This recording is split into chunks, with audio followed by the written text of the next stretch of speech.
मुझे याद आ रहा है कि बोलियों में कोई अंतर नहीं है। पूरब की बोली में मिठास है, पश्चिम की बोली में हास्य है। जब मैं पहली बार अपने घर से दूर गया, एक एग्ज़ाम देने अम्बाला गया, तो मुझे वहाँ अपनी आवाज़ ही नहीं सुनाई पड़ रही थी। उनकी अक्खड़ बोली, हमारी अपनी लखनवी, और फिर इतना घूमने, पलायन भी उसमें शामिल है। पलायन से भी कुछ सीखने को मिलता है। मैंने बहुत सारे, अब इतना घूमने टहलने के बाद लोगों से मिलने जुलने के बाद ये पता लग गया कि अब मैं हिंदी की 18 बोलियों को समझ लेता हूँ। बोल नहीं पाता हूँ, लेकिन वो क्या कह रहे हैं मैं जान लेता हूँ। और इसी तरह का एक आपको वाकया सुनाता हूँ। पिछले इलेक्शन 2019 में अलीपुर साइड में मैं था।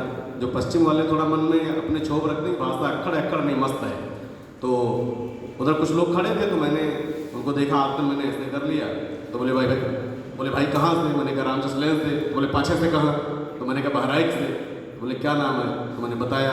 तो बोले भाई कायत है? तो मैंने कहा हाँ। तो बोले भाई तो इंटेलिजेंट होगा।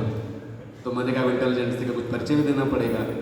तो मैंने देखा उनको, तो मैंने कहा आप लोग तो जाट होंगे, इधर कोई जाटों का बुरा नहीं मानेगा। तो बोले भाई कैसे जान लिया? तो उन सारे ने ब्रांडेड कपड़े पहन रखे थे, लुइस फिलिप, पीटर इंग्लैंड और ये वो, और जूते भी ब्रांडेड, सबके 5-6 हज़ार के, बीड़ी पी रहे थे। तो मैंने कहा जो जाट होंगे बीड़ी में, जो ब्रांडेड कपड़े पहन के बीड़ी पे वो जाट ही होगा। बोले भाई वो तो घना कायस्थ है।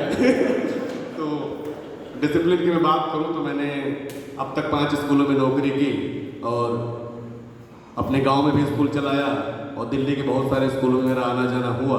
लेकिन डिसिप्लिन मैंने जैसा अनुशासन रामचंद्र लेन में देखा, तो वैसा कहीं नहीं देखा। एक बार सुबह असेंबली और उनको उसमें नैतिक शिक्षा, जीवन के पाठ कि पूरे दिन का डोज बिल्कुल कंप्लीट, और उस पूरे इलाके में गवर्नमेंट स्कूल, वो जो प्राइवेट स्कूलों से ज़्यादा एडमिशन की मारामारी उस स्कूल में होती थी, उसका पूरा श्रेय भैया को जाता है कि उनका अनुशासन और इनका मन संचालन जो है पूरे बच्चों को नियंत्रण में रखा। और इसी बात को, भाषा संस्कृति को बढ़ाते हुए हम लोगों ने, हमारे दिल्ली 99 सोसाइटी ने और हमारे जो आयोजक परिवार हैं, एक हमने निर्णय लिया कि हम अपने आसपास की सोसाइटी में भी अपने कार्यक्रम की सुगंध फैलाएं। इस क्रम में हमने रखा है कि हम अपने आसपास की सोसाइटी के लोगों का जो साहित्य में, संस्कृति में और अपने समाज में योगदान करते हैं, उनको हम सम्मानित करेंगे। तो इस बार हमने अपनी सोसाइटी के साथ भारत सिटी और दिल्ली 99 सोसाइटी को शामिल किया, और उसमें से 2 लोगों को और एक अपनी सोसाइटी से हमने सम्मान के लिए चुना है। तो मैं बुलाना चाहता हूँ आक्सी होम से हमारे लिए हम सोसाइटी ने चुना है श्री प्रमोद कुमार मिश्रा जी को। श्री प्रमोद कुमार मिश्रा जी, सुल्तानपुर के कादीपुर तहसील में आपका जन्म हुआ। आपने प्रारंभिक शिक्षा वहीं से ग्रहण की, उसके बाद आपने अपनी उच्च शिक्षा इलाहाबाद विश्वविद्यालय से पूर्ण की, और 2009 में आप दिल्ली सरकार में हिंदी शिक्षक के पद पर नियुक्त हुए। आप साहित्य रचना भी करते हैं और समाज की सेवा भी करते हैं। तो मैं चाहता हूँ माननीय अध्यक्ष महोदय और हमारे विशिष्ट अतिथि महोदय और हाँ सारे मंचस्थ अतिथि आ जाएं, और नित्यानंद सर आप आ जाओ जरा, और प्रमोद मिश्रा सर को स्मृति चिन्ह दे करके, माला दे करके और अंग वस्त्र से आप सभी सम्मानित करें, और आपके भावी जीवन की शुभकामना दें। आपको सम्मानित करके हम अति गौरवान्वित महसूस कर रहे हैं कि आपने हमारा आतिथ्य स्वीकार किया, हमारा सम्मान ग्रहण किया। आपका बहुत बहुत आभार, बहुत बहुत धन्यवाद। और एक इत्तेफाक की बात, मौर्या जी आप आ जाओ, आप भी सुल्तानपुर से, मुझे याद आया, और ये इत्तेफाक है। अच्छा, बहुत बढ़िया, सेम तहसील से आप लोग हैं। जैसे फारबिसगंज का कनेक्शन बना, उसी तरीके से कादीपुर का भी कनेक्शन है।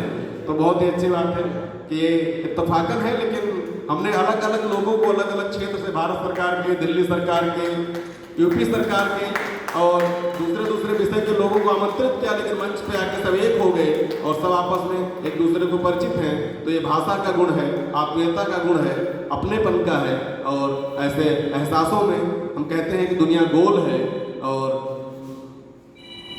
उसी का मोल है। तो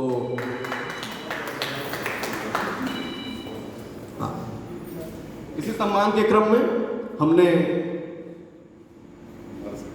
अपने साथी भारत सिटी से श्री पंकज झा को सोसाइटी ने चुना है। झा सर साहित्य से भी नहीं है, लेकिन संस्कृति से भी हैं।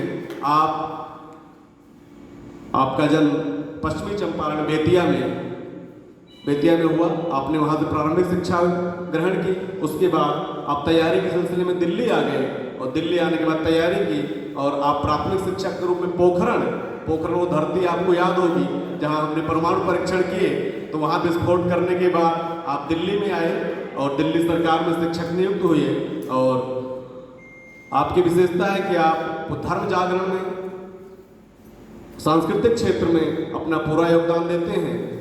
आने वाली रामलीला या दुर्गा पूजा महोत्सव जो है उसमें झांसा का पूरा योगदान है। 9 दिन आप माँ के चरणों में पंडाल में ही रहते हैं पूरे अखंड ब्रह्मचर्य के साथ। आप 9 दिन जो है माँ की पूजा करते हैं, आराधना करते हैं। आपको सम्मानित कर हम गौरवान्वित महसूस कर रहे हैं। हमारी सोसाइटी का और हमारा सौभाग्य है कि आप हमारे यहाँ पधारे। इस सम्मान क्रम में हमने जिनका परिचय पहले दे दिया है और हमने अपनी सोसाइटी से श्री प्रणय प्रसून जी, कहानीकार, राजभाषा निदेशक और हमारी सोसाइटी के गौरव श्री प्रणय प्रसून जी को चुना गया है और हम आपके भावी भविष्य की कामना शुभकामनाएं तो करते ही रहेंगे सोसाइटी की तरफ से। हम आपको प्रणाम करते हैं, आपको सम्मानित करके हम स्वयं को गौरवान्वित महसूस करते हैं। ये हमारा सौभाग्य है कि हम अपने आप को ही आज सम्मानित कर रहे हैं। आपका बहुत बहुत आभार, बहुत बहुत धन्यवाद।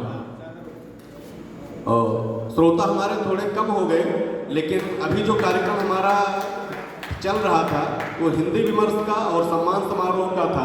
इसके बाद जो हमारा कार्यक्रम है उसको फिल्मी तर्ज पे कहें तो हम कह सकते हैं कि जिसका मुझे था इंतजार वो घड़ी आ गई। अब इसके बाद रंगारंग का पाठ होगा और हमारे पास आज कुछ चुने हुए कवि हैं, सम्मानित कवि हैं। हमने पिछली बार उनको सम्मानित किया था एक जो कवि को एक अपनी चुनी हुई कविता सुनाने के लिए। चूँकि समय ज़्यादा हो गया है तो हम 5-6 कवियों की एक जो चुनी हुई कविता आज आप श्रवण करेंगे और 1 घंटे का कार्यक्रम बचा है। थोड़ा देर हुआ, थोड़ा और सही, लेकिन जो असली मजा कार्यक्रम का वो अब है।